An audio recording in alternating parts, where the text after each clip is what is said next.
రాజకీయాల్లో లేపు తన్నించుకోవడం ఉంటుందా అంటే ఖచ్చితంగా ఉంటుంది.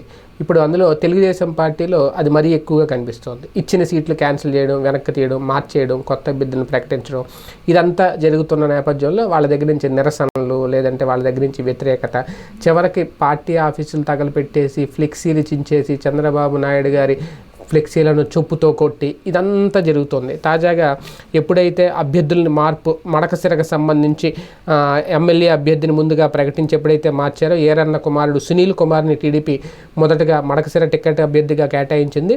మాజీ ఎమ్మెల్సీ గుండుమల తిప్పేస్వామి దీన్ని తీవ్రంగా వ్యతిరేకించారు. దీంతో చంద్రబాబు మళ్ళీ ఆలోచనలో పడ్డారని ఈ నేపథ్యంలోనే టీడీపీ ఎస్సీ విభాగం రాష్ట్ర అధ్యక్షుడు ఎంఎస్ రాజ్కి టికెట్ ఇచ్చారు. దీంతో ఒక్కసారిగా సునీల్ వర్గీయులు రెచ్చిపోయారు. మొత్తం ఫ్లెక్సీలు చించేసి చంద్రబాబు నాయుడు గారి ఫోటోని చెప్పులతో కొట్టి అప్పటి వరకు ఆరాధించి చంద్రబాబు నాయుడు గారి దేవుడు అని మాట్లాడిన మాటలే ఒక్కసారిగా సునీల్ టికెట్ ఎప్పుడైతే క్యాన్సిల్ చేశారని తెలిసిందో ఇంక వెంటనే ఇమీడియట్గా రివర్స్ అయిపోయారు. నానా రచ్చ జరిగింది.